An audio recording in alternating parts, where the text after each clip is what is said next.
Continuando o nosso estudo do livro O Céu e o Inferno, a Justiça Divina segundo o Espiritismo.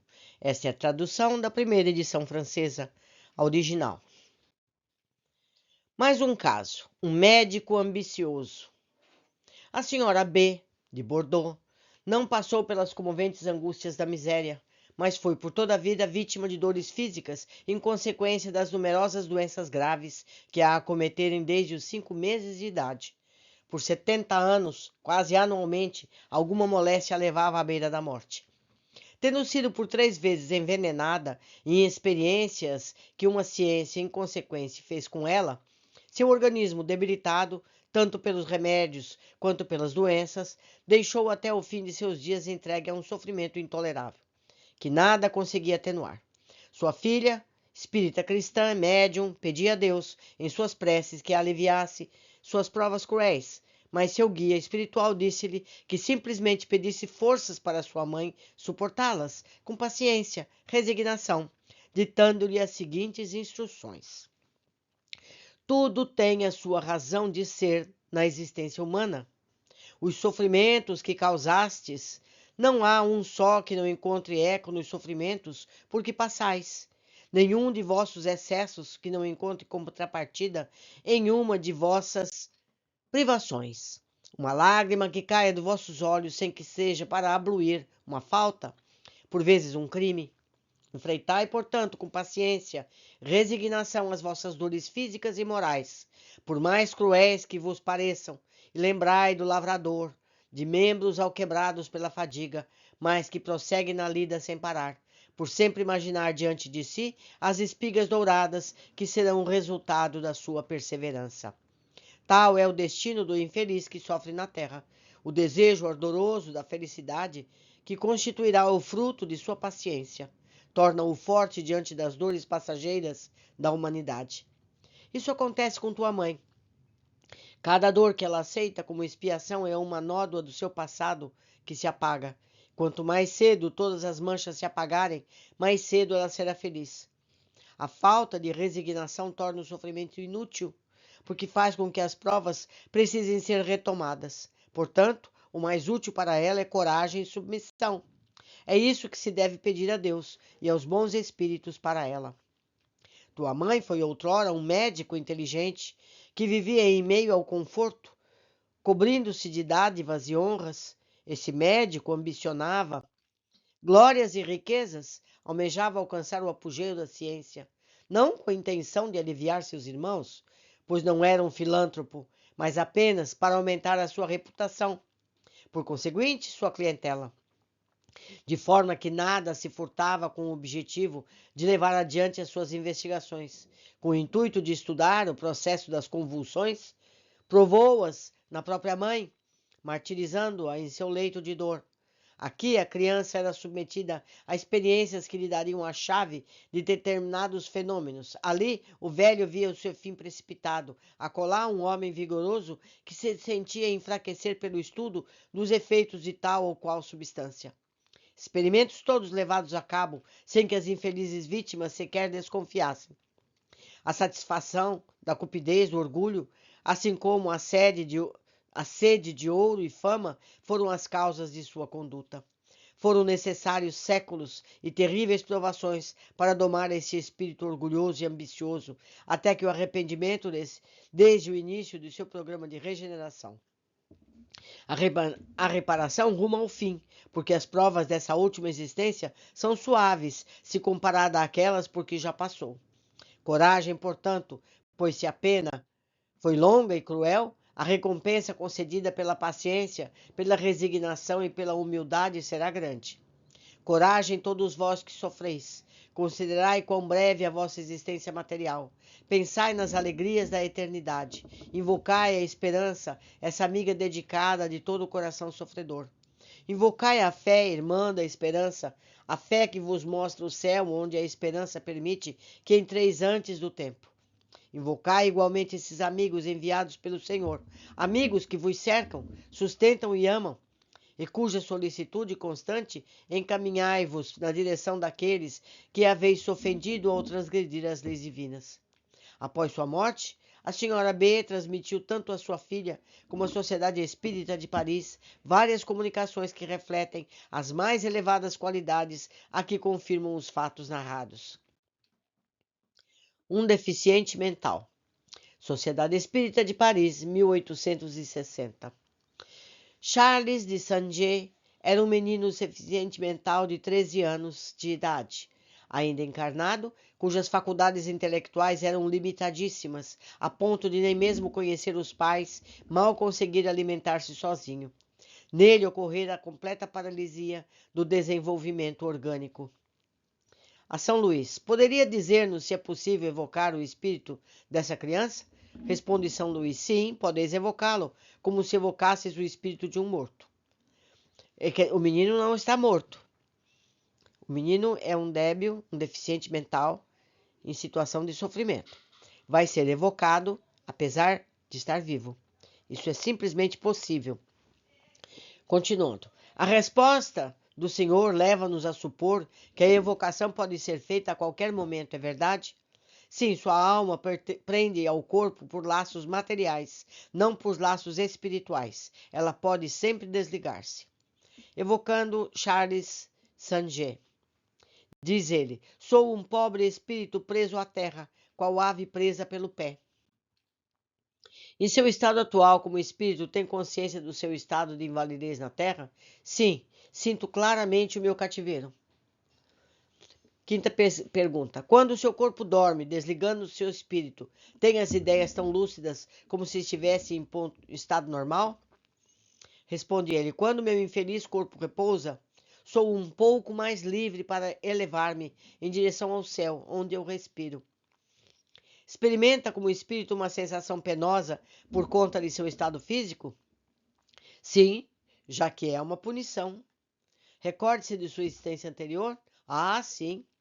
Ela é a causa do meu exílio no presente. Que existência foi essa? A de um jovem libertino durante o reinado de Henrique III. Disse que sua condição atual é uma punição. Ela não foi então a sua própria escolha? Não. Então concluímos, meus amigos, que é uma encarnação compulsória. Ele foi forçado a viver nessa situação. 10ª questão. Como pode sua existência atual servir ao seu progresso no estado limitadíssimo em que se encontra? Responde, ela não é nula para mim, diante de Deus, que a impôs. Pode prever a duração de sua existência atual? Não, mais alguns anos e voltarei à minha pátria. 12. Desde a sua existência anterior até a encarnação atual, o que fez como espírito? Como eu era um espírito leviano, Deus aprisionou-me. Tem consciência do estado de vigília, do que passa ao redor, apesar da imperfeição de seus órgãos? Eu vejo e ouço, mas o meu corpo não compreende nem vê nada. Podemos fazer algo que lhe seja útil? Nada. A São Luís. As preces por um espírito que está encarnado podem ter a mesma eficácia de que por um espírito errante? Responde São Luís, as preces sempre são boas e agradáveis a Deus. Nas condições em que se encontra o pobre espírito, elas não lhe podem servir para nada no momento, mas servirão mais tarde, porque o Deus vai tê-las em conta. Esta evocação confirma o que sempre foi dito sobre os deficientes mentais. Sua incapacidade intelectual não está ligada à incapacidade do espírito, que se não levarmos em consideração os órgãos físicos, desfruta de todas as suas faculdades. A imperfeição dos órgãos é apenas um obstáculo à livre manifestação dos pensamentos. Ela não os elimina. É como um homem vigoroso cujos membros estivessem limitados por algemas. Temos agora a instrução de um espírito sobre a deficiência mental, sobre o cretinismo dada à Sociedade Espírita de Paris. Cretinismo, meus amigos, é uma deficiência mental, não é uma ofensa, como se tornou comum nos dias de hoje. Mas vamos à orientação. Os deficientes mentais são seres punidos na Terra pelo mau uso que fizeram das faculdades poderosas. Eles têm a alma encarcerada num corpo cujos órgãos são incapazes de expressar seus pensamentos. Este mutismo intelectual e físico é uma das mais cruéis punições na Terra. Muitas vezes ela é escolhida pelos espíritos arrependidos que querem expiar suas faltas. Essa provação não é improdutiva, porque o espírito não permanece estacionário em sua prisão de carne. Seus olhos aparvalhados veem, seu cérebro atrofiado compreende, sem que nada, porém, possa se traduzir, seja pela palavra, seja pelo olhar. Exceto pelo movimento, encontram-se intelectualmente na situação de letárgicos, dos catalépticos, que veem e entendem o que se passa à volta sem poder nada exprimir. Quando tendes esses terríveis pesadelos, em que sonhais que quereis fugir de um perigo, em que soltais gritos para pedir socorro, enquanto vossa língua fica presa ao céu da boca e os vossos pés ao chão, experimentais por um instante o que o cretino, ou seja, o incapaz mental, experimenta todo o tempo. A paralisia do corpo conexa a vida do espírito. Quase todas as enfermidades têm, assim, a sua razão de ser. Nada ocorre sem causa, e o que considerais como uma injustiça do destino é a aplicação da mais alta justiça. A loucura também é uma punição pelo abuso de elevadas faculdades. O louco tem duas personalidades, a que delira e a que tem consciência de seus atos, sem poder governá-los. Quando os cretinos, a vida contemplativa e isolada de suas almas, sem as distrações do corpo, pode também ser agitada por eventos como o caso das existências mais complicadas. Alguns revoltam-se contra o seu suplício voluntário, lamentando tê-lo escolhido, sentindo um desejo furioso de voltar a uma outra vida. Desejo que os faz esquecer a resignação com a vida presente e o remorso da vida passada que guardam na consciência. Pois os cretinos e os loucos sabem, mais do que vós, escondendo-se sobre sua incapacidade física, um poder intelectual do qual não fazeis alguma ideia. Os atos de furor ou imbecilidade a que se entrega o corpo são julgados por seu interior, que com ele sofre e dele se envergonha. Assim, ridicularizá-los, injuriá-los ou mesmo maltratá-los, como muitas vezes acontece, é aumentar-lhes o sofrimento, porque os faz sentir mais duramente a própria fraqueza e a degradação. Se pudessem, acusariam de covardia os que agem dessa forma, por saberem que suas vítimas são indefesas. O cretinismo não é uma das leis de Deus e a ciência pode fazê-lo desaparecer, pois é o resultado material da ignorância e da miséria, da falta de higiene. Os novos processos de saneamento básico e higiene que a ciência, tornada mais em prática, pôs ao alcance de todos, tende a erradicá-lo. Sendo o progresso a condição expressa da humanidade, as provas impostas serão modificadas, seguirão a marcha dos séculos, passarão a ser todas morais, e logo que a vossa terra, jovem ainda, houver passado por todas as fases de sua existência, virá a ser uma morada de felicidade, como outros planetas mais adiantada. Quem assina é Pierre Joty, pai do médium. Continuando nosso estudo, houve um tempo em que se punha em discussão a alma dos cretinos. Perguntava-se, então, se eles realmente pertenciam à espécie humana. O modo como são vistos hoje dentro da perspectiva do espiritismo não é moralmente elevado, constituído um grande ensinamento? Não temos aqui um assunto para sérias reflexões ao pensarmos que esses corpos limitados encerram almas que talvez tenham brilhado no mundo? Que suas almas são tão lúcidas e pensam tanto quanto as nossas, sob o espesso invólucro que lhes sufoca as manifestações, e que um dia o mesmo pode acontecer conosco, se abusarmos das faculdades que nos concedeu a providência? Além disso, como explicar o cretinismo de modo que esteja de acordo com a justiça e a bondade de Deus, sem admitir a pluralidade das existências? Se a alma não viveu antes, é porque ela é criada ao mesmo tempo que o corpo. Nessa hipótese, como justificar a criação de almas tão desfavorecidas como a dos cretinos por um Deus justo e bom? Pois nesse caso não se trata de um desses acidentes, como a loucura, que se pode prevenir ou curar. Estes seres nascem ou morrem da mesma situação, não tendo eles nenhuma noção do bem e do mal. Qual é o seu destino na eternidade? Serão felizes ao mesmo modo que os homens inteligentes e trabalhadores? Mas por que tal favorecimento, já que tão pouco fizeram bem algum? Ficarão no que se chama limbo, ou seja, em um estado misto, em que não se nem a felicidade nem o infortúnio? Mas por que essa inferioridade eterna? É culpa deles ou Deus criou os cretinos? Desafiamos todos aqueles que se recusam a aceitar a doutrina da reencarnação a saírem de tal impasse. Com a reencarnação, ao contrário, o que parece uma iniquidade transforma-se em admirável justiça. O que é inexplicável explica-se da maneira mais racional. Ademais, jamais vimos aqueles que combatem a ideia da reencarnação utilizarem-se de outro argumento que não fosse o da objeção pessoal a retornar à Terra. Ao que lhes respondemos: para mandar-vos de volta à Terra, Deus não pede a vossa permissão, assim como o juiz não indaga a opinião do condenado para enviá-lo à prisão.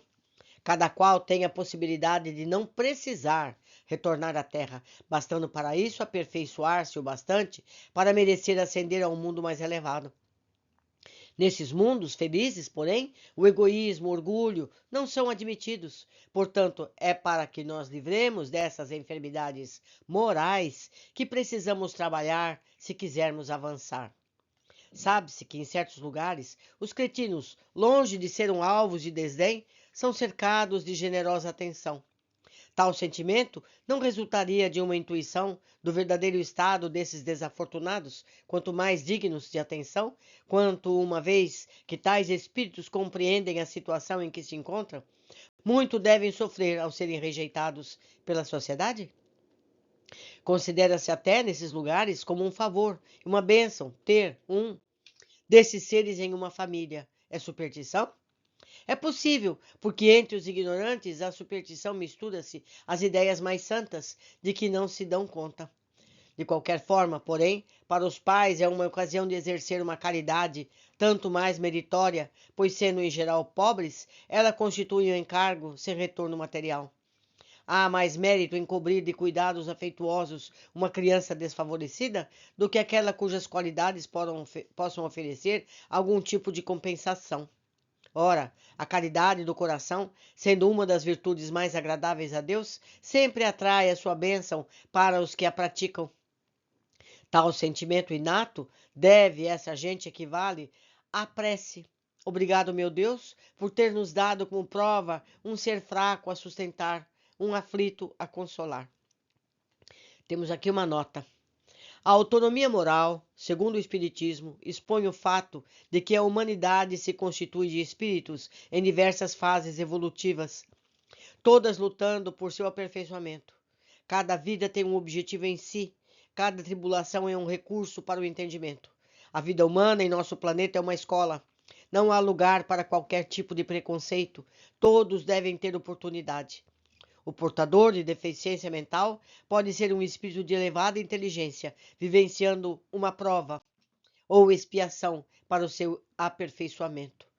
Que dedica sua vida a cuidar de um ser, deve se honrar pela oportunidade, pois por sua dedicação será solidariamente feliz após essa vida. A inclusão, o respeito pela diversidade, o respeito pelos menos evoluídos, a proteção dos mais fracos e simples, tudo isso faz parte do mundo novo e será a conquista da educação moral que o Espiritismo propõe. Outro caso, Adelaide Marguerite Gozzi. Era uma humilde e pobre criada que vivia perto de Hofer, na Normandia. Aos 11 anos de idade, começou a trabalhar para ricos pecuaristas da região. Poucos anos depois, uma inundação do rio Sena carregou todo o gado, afogando-o. Outras adversidades sobrevieram, lançando seus senhores na miséria. Adelaide atrelou sua sorte à deles, silenciando o egoísmo, ouvindo apenas o seu bondoso coração. Convenceu-os a aceitar 500 francos que ela economizara, continuando a servi-los sem salário. Depois que seus patrões morreram, ela dedicou-se a uma filha que a deixaram. Viúva e sem recursos, Adelaide trabalhava no campo, levava para casa o soldo, casou-se, juntando o salário do marido e dela, passaram ambos a sustentar a pobre mulher, a quem sempre chamou de sua senhora. Esse sublime sacrifício durou cerca de meio século, 50 anos. A Sociedade Beneficente de Rouen não deixou no esquecimento essa mulher digna de tanto respeito e admiração, outorgando-lhe uma medalha de honra e uma recompensa em dinheiro. As lojas maçônicas do Havre associaram-se igualmente ao testemunho de estima, oferecendo-lhe uma pequena importância para auxiliá-la. Por fim, também a admiração local ofereceu discreta assistência, de modo a não lhe ferir a suscetibilidade. Um ataque de paralisia levou essa alma benfazeja de forma célere e sem sofrimento. As últimas homenagens foram-lhe prestadas de maneira simples, mas digna, colocando-se o secretário da administração municipal à frente do séquito. Sociedade de Paris, 27 de dezembro de 1861. Foi evocada. Pedimos a Deus Todo-Poderoso que permita ao espírito de Marguerite Grosse comunicar-se conosco. Sim, Deus ouve por bem conceder-me essa graça. Estamos felizes em poder dar testemunho de nossa admiração pela conduta que a senhora teve durante sua vida na terra. Esperamos que tal abnegação tenha recebido a recompensa. Sim, Deus teve muito amor e misericórdia para com esta sua serva. O que fiz, e que jamais admirável, era muito natural. Para nossa instrução, poderia dizer qual o motivo da humilde posição que ocupou na terra?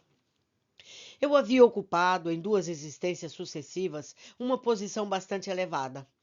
A prática do bem era fácil para mim, que o fazia sem sacrifícios, pois era rica. Percebi, entretanto, que avançava lentamente, razão porque pedi para voltar à terra em condições bem humildes, nas quais eu mesma teria que lutar contra as privações.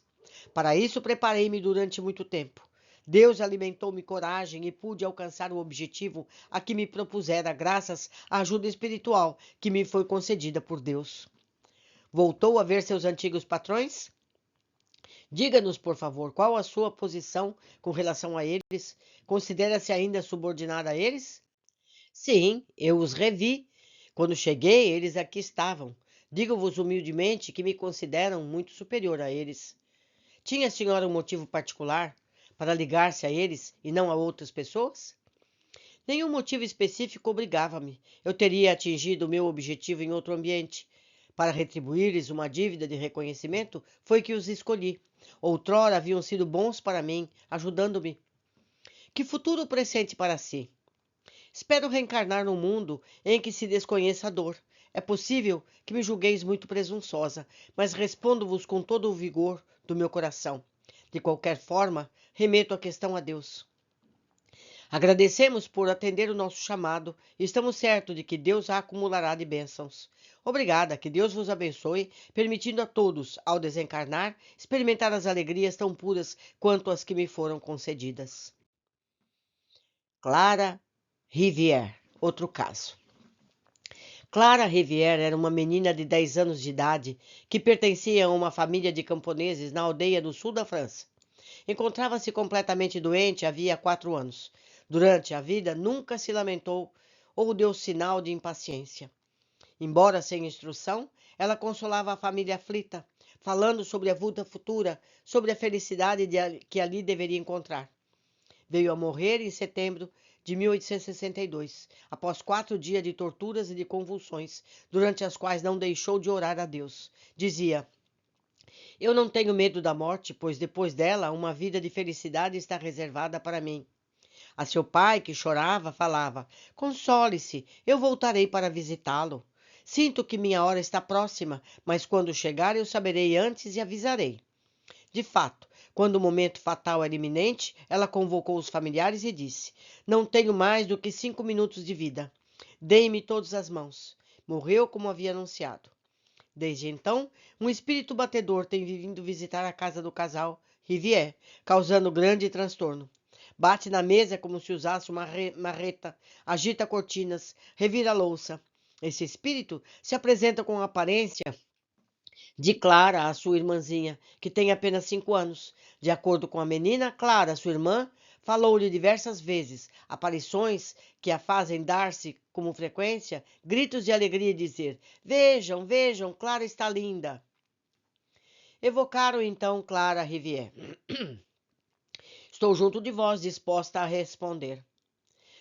De onde é que lhe vinham sendo, tão jovem ainda e sem instrução, os pensamentos elevados que demonstrava sobre a vida futura antes de morrer?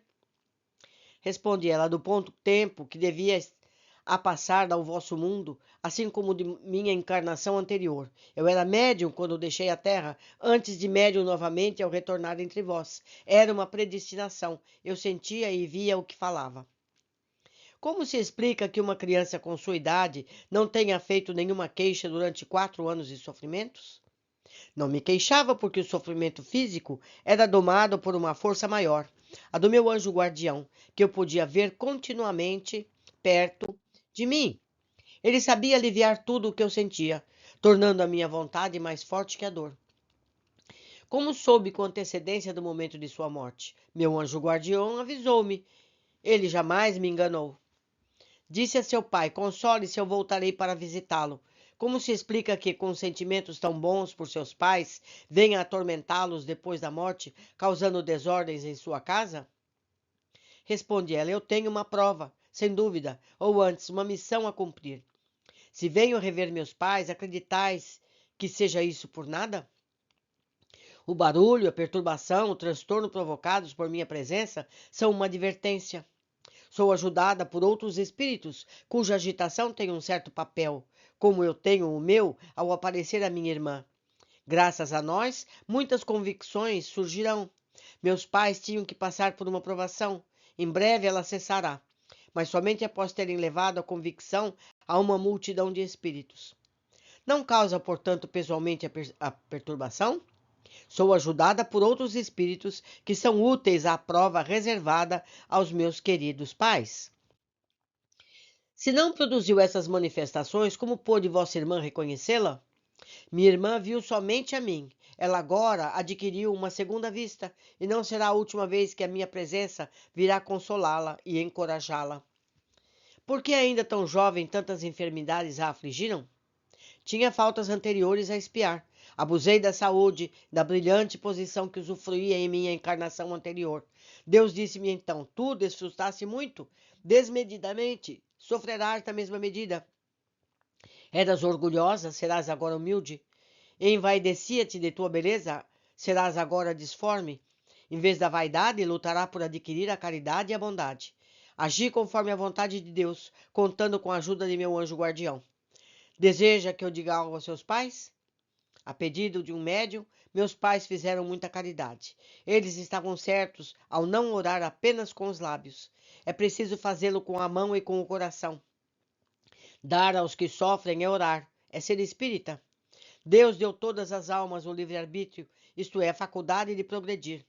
Deu a todas a mesma aspiração. É por isso que o andrajo de retalho está mais próximo do manto dourado de seda do que se crê geralmente. Por isso, diminui as distâncias através da caridade. Franqueai ao pobre a entrada em vossa casa, encorajai-o, reerguei-o. Não o humilheis. Se soubesse em toda parte praticar a grande lei da consciência, não haveria em certas épocas as grandes misérias que desonram os povos civilizados e que Deus envia para castigá-los a abrirem os olhos. Queridos pais, orai a Deus, amai-vos e praticai a lei do Cristo. Não fazei aos outros o que não quereis que vos façam. Suplicai a Deus que vos submeta a provas, mostrando-vos que a sua vontade é santa e grande como ele. Preparai-vos para o futuro, armando-vos de coragem e perseverança, porquanto ainda sois chamados a sofrer. É preciso saber merecer uma boa posição num mundo melhor, onde a compreensão da justiça divina torna-se a punição dos maus espíritos. Estarei sempre ao vosso lado, queridos pais. Adeus, ou melhor, até breve. Tende resignação, caridade, amor aos vossos semelhantes, e um dia serei felizes. Clara.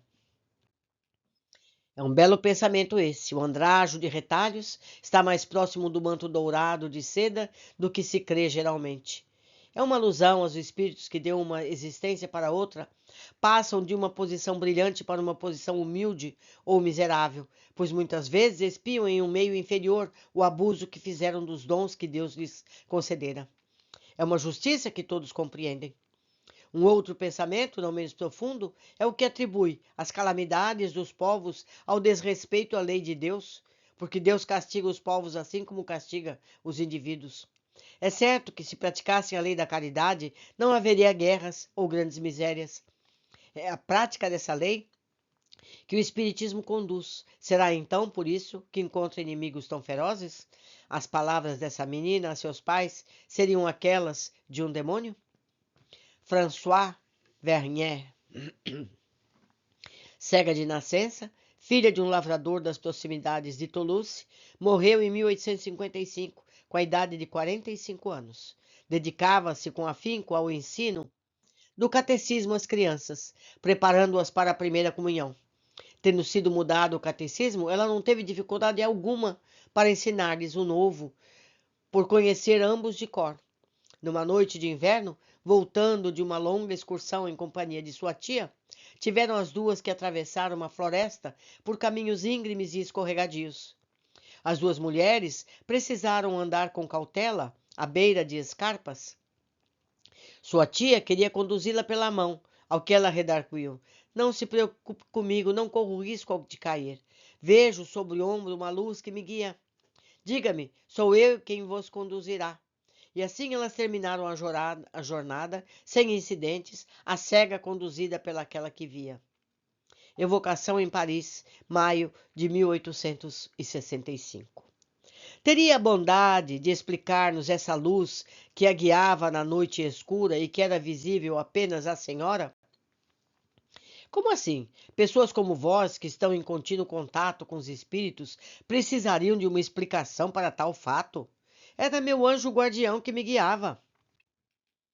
Também era essa a nossa opinião, mas desejávamos apenas confirmá-la. Tinha naquela ocasião consciência de que era seu anjo guardião que lhe servia de guia? Admito que não, conquanto acreditasse na proteção celeste. Durante tanto tempo roguei ao nosso Deus, bom e clemente, que tivesse piedade de mim. É tão cruel ser cego? Sim, é muito cruel, mas reconheço também que é justo. Aqueles que pecam pelos olhos devem ser punidos pelos olhos. É assim com todas as faculdades que os seres humanos são dotados e das quais abusem. Portanto, não busqueis para os numerosos sofrimentos que afligem a humanidade outra causa que não aquela que lhes é natural, a expiação. Expiação que é só meritória, não é só meritória por ter suportada com submissão, podendo ser atenuada se atrairmos, através da prece, as influências espirituais que protegem os culpados da penitenciária humana, infundindo esperança e consolação nos corações aflitos e sofredores. Tão dedicada que foi ao ensino religioso das crianças pobres, teve dificuldade para adquirir os conhecimentos necessários ao ensino do catecismo, que conhecia de cor, apesar da cegueira, ainda que o catecismo tivesse mudado?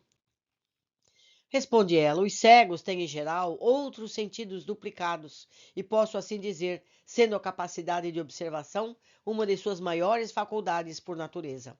A memória é como um armário, onde são colocados ordenadamente e para sempre os ensinamentos para os quais eles possuam as tendências e as aptidões. Nada do exterior sendo capaz de atrapalhar essa faculdade, daí resulta que ela pode ser desenvolvida de forma notável pela educação. Tal não era o meu caso, todavia, porquanto eu não havia recebido educação.